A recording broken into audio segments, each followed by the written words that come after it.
What's good? Welcome to Y and Z, The Divide. It's a podcast. It's me and this brother coming together simply to talk about life because I'm the Y, aka a millennial, and he's the Z, Gen Z, the babies. This ain't no relationship podcast. This ain't no mansplaining podcast. This ain't a Nah, it's a life podcast. We are two brothers, different generations, gonna come together and talk about different things in life. It could be stupid, could be silly, could be serious. Like you'll see. Because I know my take today is it's on the funner side. So you'll real talk, man. I'm ready for it. all right. I'm JClark, once again the Y, and that's my brother Xavian. What's This good, y'all? How y'all doing out there? Xavian Lewis. let's hop into it just so the people get a taste of what it is. Once again, episode 1, come for the ride. This gonna grow. We'll see what it goes. But do you want the hot mic first or Nah, man, go ahead and kick it off because you said you got some fun, and it's look, fun? all right. Okay. Let's see how this goes, man. So here's take 1 in honor of Halloween. Reese's peanut butter cups is the top tier candy of all time, no matter the season. So and here's really why. One is chocolate and peanut butter. Like you don't get better than chocolate and peanut butter. And then 2, no other candy comes in as many forms depending on the time of the year as Reese's. Like I said, we're Halloween now, so you're gonna get your Reese's Ghosts or your Reese's pumpkins. I heard there's bat forms too. I haven't seen them, but come Christmas time, you're gonna get the Reese's Christmas tree. Come Halloween, you're gonna get the Reese's heart. Come Easter, you're gonna get the Reese's egg, which is probably the top tier form of this top tier candy. And yeah, like it don't get no better than Reese's. Top tier candy, all time number uno. Now, I can't give you like if you're gonna say like top tier. What I can give you, I'll give you this. Reese's is it's like as far as candies, Reese's is like the flaming hot of candy. You know how flaming hot does flaming hot Cheetos, flaming hot chips. Yeah. They do flaming hot anything, flaming hot onions. Reese's is very versatile. I'll give them that. I have yet to, and I'm over here trying to find a rebuttal about versatility. I have nothing against that. But what happens when the peanut butter goes dry that's in the Reese's? I've had a few, and this is weird. I've had a few dry Reese's, and I don't like that. It's like, I don't know. So, have you ever had a Hawaiian Punch? Yeah, that never gets cold. Of course. Yeah, that is the driest liquid that you can ever drink. I don't understand what it is and what they do to the formula, but it leaves your mouth. You finish a cup of Hawaiian Punch, like, I need to go drink something. I need water for this beverage that's supposed to come. And that's the only thing with some Reese's. So, okay, so in the form, man, okay. Let me just say, if you are eating a dry Reese's, you got to go too long. Like, there's no reason a Reese's should ever last long enough to where it gets dry. Like, that's true. That just means you messed up on life. That's not the candy's fault. That's your that's very may so well be user error. Okay, so like if we were talking about like at its peak, the best Reese's I've ever had. Mm-hmm. And I'm a big fan of peanut butter. Don't get me wrong. Okay. I'm a chunky peanut butter person though. I love chunky peanut butter. But let me see. I don't want to give it to Reese's because I feel like there are other great candies though. There are, and I enjoy. I love me some good candy. You got your Sour Patch Kids, straws. Right. Three Musketeers, whatever it may be. I don't care. It's Reese's is simple, easy to consume. It's literally just you can take that one cup and make it a couple bites and save it, or you can just pop that ho in your mouth and you're good to go. But I guess stick it in the fridge. It's good. If we're talking about something universal, I guess we can't make it the number one because of people who have peanut allergies. Right? I'm sorry for your lives. I'm sorry. If then we need to talk to, is Reese's owned by Hershey's? I think so, most definitely. Okay. We need to talk to Hershey's then. I think is the Crunch Bar the only one that's not really owned by Hershey's like that? Because that's still Nestle. That might be Nestle. Yeah, Crunch Bar.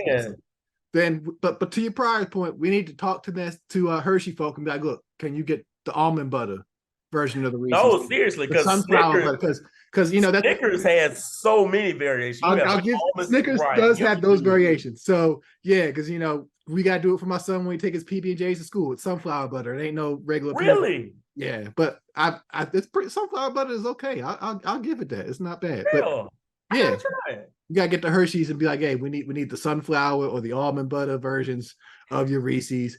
So yeah, that's the one knock against it. Okay, you know if you ain't That's got no, other if you got than the nut that, I allergies. can't like.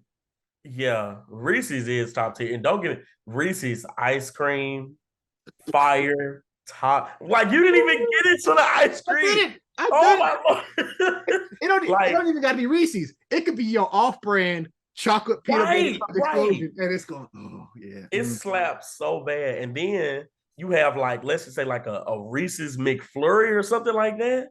Talk to me. Come on. Like you like it is perfection in this cup. And then I'm not like outside just Halloween candy and stuff like that. When you talking like the stuffed Reese, like the big ones with like the pretzels in it or the potato chip, like the saltiness. Fat kid at heart here. So I'm this one. Man, look, it's so no, seriously. So like, yeah, I don't have any argument. I mean, there are things that come close to it, right?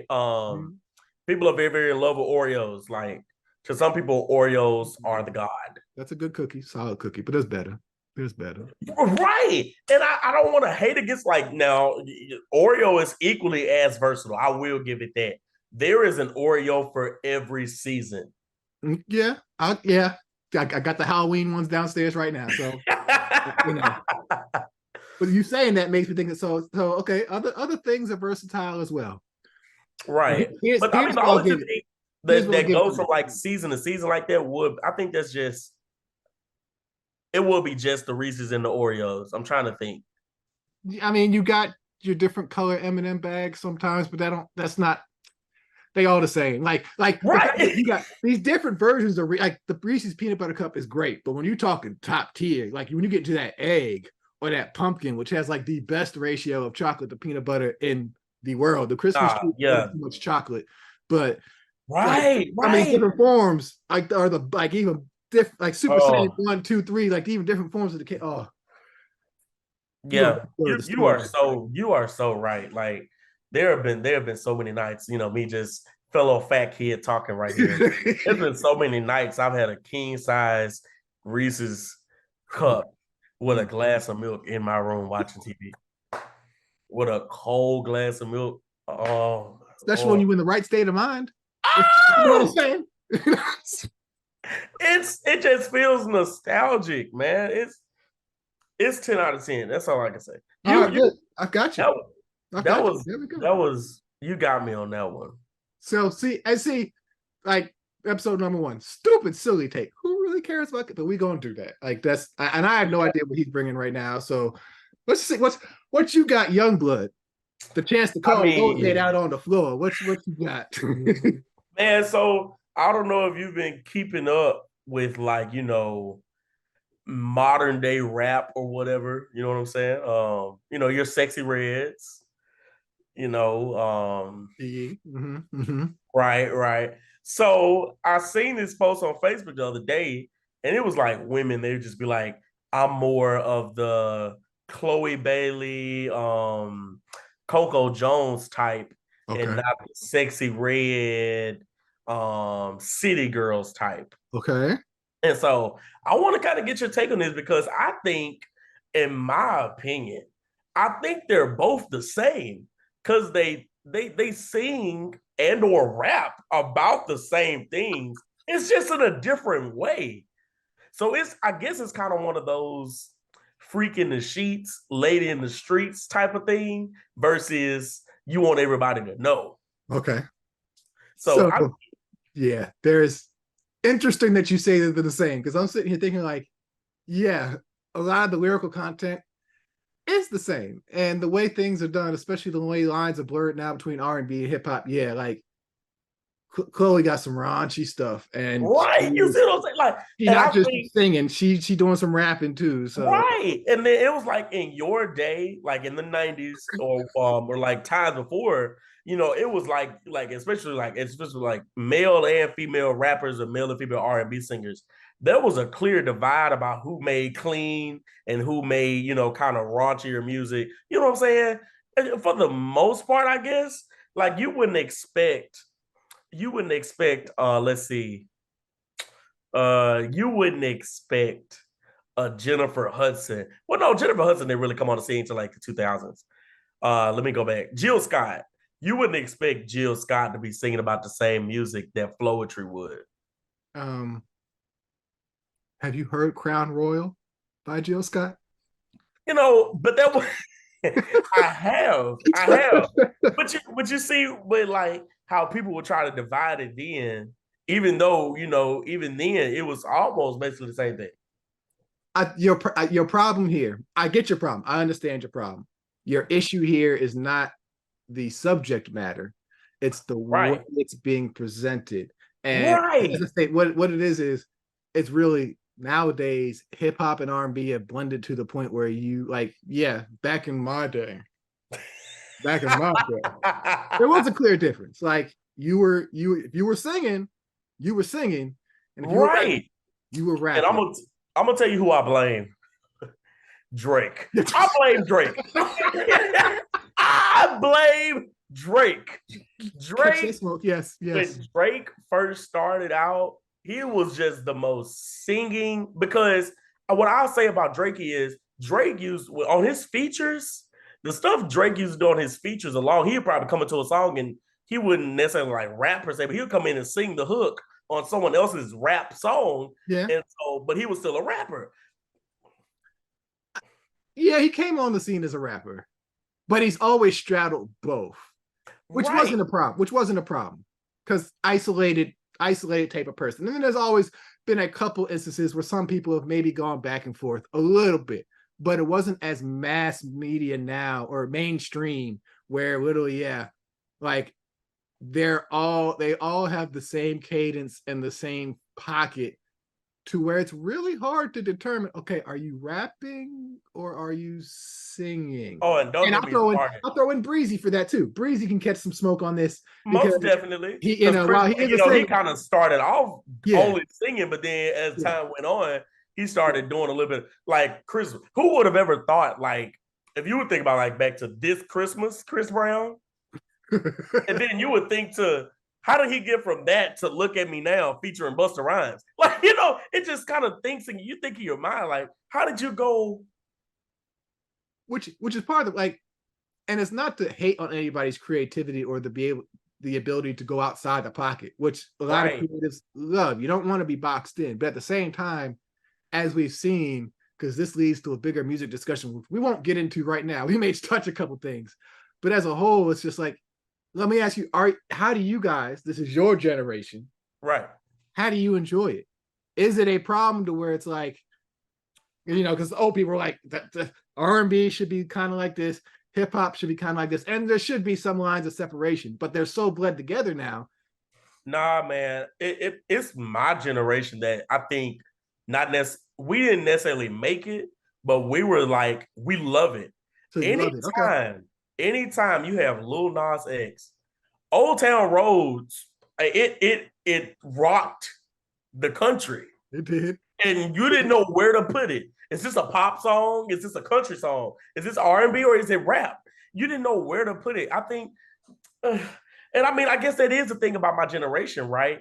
We want to do away with the lines of everything. That's not just in music. They want to do away with the visual lines everywhere. Throw them out the window. I'm not necessarily the biggest fan of that, but I just that's what it is to me. They just kind of blurring the lines. And honestly, I know most of the people I talk to, it's not even. They're more so like they're like, well, what's the type of vibes with it? And I'm like, isn't that just genres? Isn't that just genres? That you all like, if you want to, they were like, well, some days I'm in my like Summer Walker SZA vibe, and I'm like, okay, that's R&B.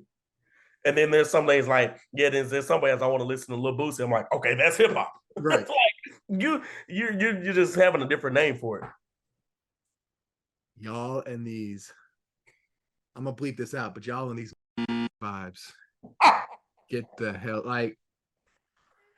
because unfortunately, it's, you know, like I said, I see both sides in this, and like, yeah, like genres, yes, they're all man-made, created to you know, based off racism and all that kind of stuff back in Right, the right, day, marketing to put people in boxes, what you should listen to, what you should. I get all that, but at the same time, things also need to be defined. right, So right. it's like It was there for a reason. it's there for a reason too. At the same time, because when you have just let's just call it what it is, a mishmash, and that's not just related to hip hop and R&B. When you just have a mishmash of stuff, we Right, just go like, what is this? What? How do I compartmentalize this? Where do I put this in my life? Like, you need some structure and some boundaries, and so right. that's where the conflict comes in. And it's interesting because yeah, I can't, like, especially somebody like Chloe, like you mentioned. Sometimes I want to be like, girl, sing. Right, You got the right. voice. You got the talent. Sing.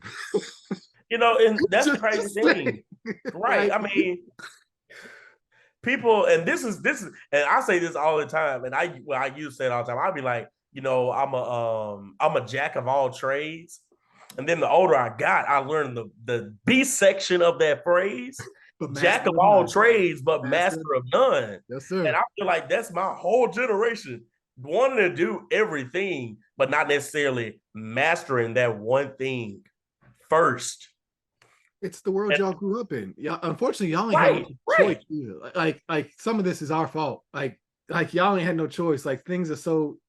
Don't get too happy. That's the thing. You all were so innovative, and y'all wanted to change the game that y'all changed it to the point where I'm so like now I'm old too, right? So most of the stuff that I kind of experienced growing up were still bleeding over from 99 or 98 or whatever. Mhm. So, you know, I still kind of saw it for the most part, but I'm scared for people under me that have no clue of Chris Brown just singing. The fact that Chris Brown is our anchor point in this. Like, Oh, like that's a scary. Chris Brown that only sings was fire. Indeed.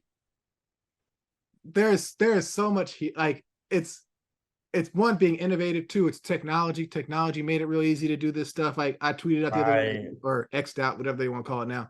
Like, music has been cheapened, Oh, and I like that. yeah, music has been cheapened, and it's not like the value you put on it is different than me. Like, it's not in that aspect. What I mean by that is there used to be standards and requirements in order to do music. Like back Not in the anymore. day, you had to be able to play an instrument. You had to book Right. video time. You had to be able to, like, all these things. And then as technology increases or develops, you know, you get the ability, okay, I don't need to actually play this saxophone. I can synthesize it on this keyboard or this piano or whatever. And then finally, you know, when you was real young, you got to the point where the audio editing tools and all that kind of stuff, it became like I could do it on my laptop. So I Right. don't need to book a studio. I don't need to actually know how to run a board or whatever. I can literally, as we've seen, cut this product in my bedroom and nobody would know the difference. And Right. it's really had an impact on, I think, the time and effort with some of this stuff. You know, so yeah, a lot of stuff we'll get into there. We won't do it now because Man, we could spend a whole yeah, episode on that yeah, topic yeah, alone. we could. But for your take, I hadn't thought of that. But yeah, yeah, Yeah, I guess the take is just basically blurred lines, man. Not the song by Robin Thicke, but but okay. So yeah, once again, this is Y and Z. Hope you know. Hopefully, you got a little sense there of what we plan to do. We just gonna talk about a variety of stuff. As you see, we talked about some candy, stupid, right? But that's what we did, and then we got into some music talk. Difference of generations. Sometimes we're gonna line us, right. sometimes we don't. He gonna call me out to the floor as an old, quote unquote, old man. I'm not old yet, but I am elder, Oh or yeah. at least, you know. Or I'm gonna do the same, vice versa. Now Young Buck. we will say I don't represent all millennials. He don't represent all Gen Z, but we are bringing some of them viewpoints and the ability just to really talk between the generations. That's what this is all about. Basically, man. but it's not just about the combat either. We're gonna hopefully introduce one another to some different things. And so on the back half, we will each bring a recommendation for the other to check out. And do you want to go first here, or Yeah, let me go first. And I what you got gonna introduce somebody. me to today? I am introducing you to the musical genius. And I don't know how old he is. Maybe he's your generation. I'm gonna hate this if he's your generation. I don't know if you know who Jacob Collier is. He's is he around your I can't think of it. You gonna make me Google real quick. Hold up. When was Jacob Collier born? Dude is a musical genius. He is 29, so that makes him yours. He's the very right? Beginning. No. He is the end Is of he mine. the end of yours or the beginning of mine? He'd be the end of mine because now let me see. Where's it? What's his actual birthday? 94. He's the 94 is like the last year for millennial. So he's getting in. Bam! Just at the end. So he's mine. Score. But man, I gotta put you on him seriously. The stuff he does musically is so crazy. And I know me and you have that music connection with one another, or whatever. So man, the stuff he does, I've watched his videos, and something that he started doing in the past few years, his arrangements are stupid. I don't know if you ever just if you just go back and listen to like Moon River or something like that. I think he made that Moon River when he was 19. Moon River is a jazz standard. And he does jazz. Just so y'all know, this guy he's in that jazz kind of lane. Yeah, Moon River is a jazz standard. Like he's crazy when it comes to arrangements. I've seen him do the things with the audiences at his shows. It's wild. So he'll give them, and so they'll be all on like a 3-chord, and he'll have one here, one there, the tritone chord, and it's just wild. And he took that from every show that he did and placed it on a record that he's doing for his next album. So is that the one song you would say I would need to check out of his? Yes. Yeah. He kind of reminds me a little bit of John Batiste. He's okay. Like in that same he understand from what I get of Jacob, he understands the theoretics of it, the math of it, and the application of it, which is why jazz is one of the single best music forms ever in history, ever created. And so that John Batiste kind of flavor. That's why sometimes with my generation, I want them to kind of expand their musical taste. Like if you tell me all you listen to is Rod Wave, I love y'all. I promise you, I love you. Rod Wave, you making your money, my guy. But you need more musical taste than just Rod Wave. Like it'll edify. Like Jacob Collier has he has 2 songs I know for a fact, at least 2. They're lullabies. Who's writing a lullaby in the 21st century? Yeah, that's That's unheard of. Okay, strong Right, pick, young bud. You surprising me. You surprising me. Okay.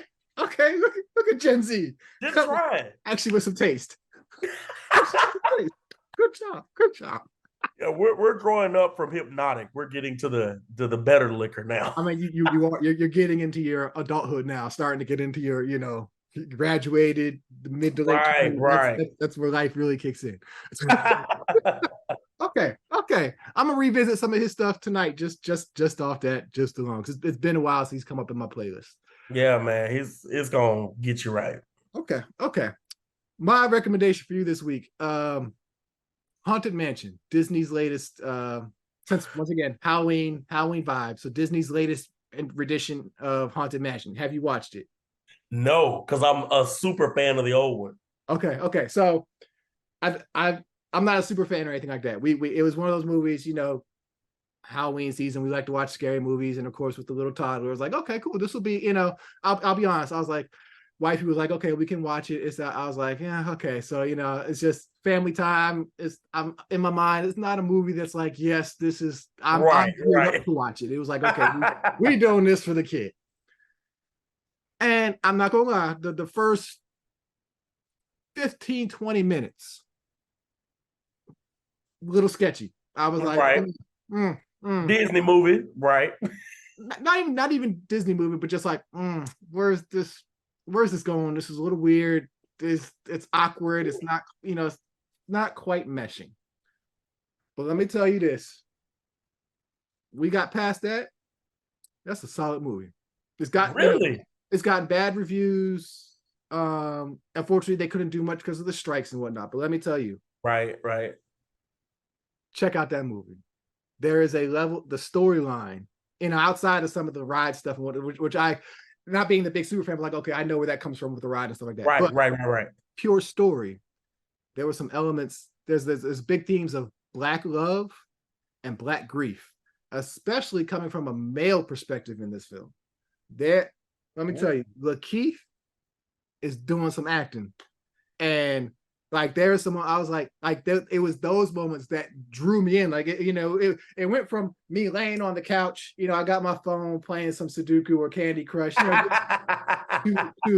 to leaning up a little bit and actually watching with some interest, because it was like, oh, I'm watching this tonight. Y'all went there with it. Okay, and so yeah, my recommendation would be, especially because Halloween season and you being a fan, check out this newest version of Haunted Mansion on Disney Plus, because I was like, at the end, I was like, okay, that was solid. I like what they did and how they did, like, especially on these story fronts and dealing with some of this subject matter, especially from a Black male perspective. I was like, okay. I will say, man, Disney has always tried to be the subtle hand in the environment. Like, I don't know if you've had the time to watch Elementals, but I watched it about 2 or 3 weeks ago on Disney Plus, and you could tell that they just couldn't come out and just say this is about biracial, people trying to coincide with one another. Okay. But I mean, that's basically what it is, and showing you that regardless of the differences. So Disney has always, to me, done a fair job. I wouldn't say just like an amazing job, but in the 21st century, they've been, even going back to the 90s era, they, that's kind of where it went in. For the real part. Yeah. Right. That was the changing, honestly. It would be no 2000s if the stuff that happened in the 90s didn't happen. So yeah. I'll say this. It's not, even though I put it that if the story focuses on Black grief and Black love, that's only because the Lakeith is Black. Right. Rosario's Black. Like, so as a whole, it's not like, oh, this is Black love. It's actually low key very subtle. It's like I said, I don't want to spoil it for you, but there'll be a moment you're like I'm as a grown married man, I was like, oh, if it's somewhat is like that original movie with who was in it was that Eddie Murphy? That's not the original, is it? Mm-hmm. Back to Google. Haunted Mansion with versions. Who was it with? Eddie Murphy? There is an Eddie Murphy version, yes. That was back in 2003. Okay, so that's the one. When I say the OG, that I guess that is funny because that's considered my OG. Because I felt like there were 3. That might have been the first one. Let me just double check here. So yeah, one in 98. That's a Hong Kong film, not. I guess that might have been the first one. If you're referring to like a couple scenes that I remember from that, so let me tell you why I like I'm a super fan of Haunted Mansion. I used to be terrified. I used to be terrified, and it was like there were only like a few movies that could really scare me. It was Twitches 2 with Tia and Tamara. Mm-hmm. And Haunted Mansion, because it creeped me out. They had this older white guy on there with that wrinkly skin. I was like, oh my God, he's at least 100. I mean, and the ghosts and all that kind of stuff. But then you come to realize that it was a Black woman. That it was because it was a Black family. It was just really good and scary to me at the time. Okay. But you can see within it, the like you said, the subtle tones of Black love, Black family, Black grief, and stuff like that. So yeah, I'm most definitely going to watch this tonight. Check it out, and like I said, there is one scene in particular you'll be like, oh, Yeah, as a man who's a romantic, I know you got. Right. Yes, a man who's a romantic. It's like it's one of, it Oh was one of those no, pieces, I am too. it was one of those scenes where I was like, just that you pictured yourself like I pictured what he was feeling and what he was going through very well based I'm off. God, such I couldn't imagine. I'm I couldn't such an imagine. empath, man. I'm such an like I will be watching movies. Like I can remember growing up watching The Lion King. I was like, oh, I'm about to cry because his daddy gone. Like he dead. He Like I did. don't like I can't remember before then. Like did Disney movies like really used to kill people off I on film mean, before The Lion King? Bambi's mother. It's no, it's no, it's nothing new. Like Disney has done that sometimes, Oh, you know. But yeah, like when you check it out, it, just you'll it, text me because you'll know what scene I'm talking about. You're just gonna be like, I feel you, because yeah, but yeah. So yeah, Haunted Mansion, check it out, enjoy it, and let me know what you think. got you, man. But yeah, that's gonna be it for this episode. Episode 1. That if you've checked it out this far, so far, once again, thank you. Share Thank friend, y'all. family. Like I said, this gonna grow. We This ain't nothing serious. Sometimes it will be. Yeah. The potential is there, but we just here to have a good time, talk between the generations. Hopefully we won't get into trouble. But if it does, bring the smoke. I enjoy the smoke. Follow me at JClark787 on all platforms. Xavian, where can they find you? Hey, just find me on YouTube, the Lewis brand, Instagram, the real Xavian Lewis. That's XAVIAN, the real Xavian Lewis. Facebook, Xavian Lewis. Bam, that's it. Yeah, check it out. All means, yeah, ride with us. If you got to take, send your take in. Let us know, Let us right? Let us know what your take is. if you're a member of either community, Y or Z, or maybe you're an X or a boomer who want to throw in some more.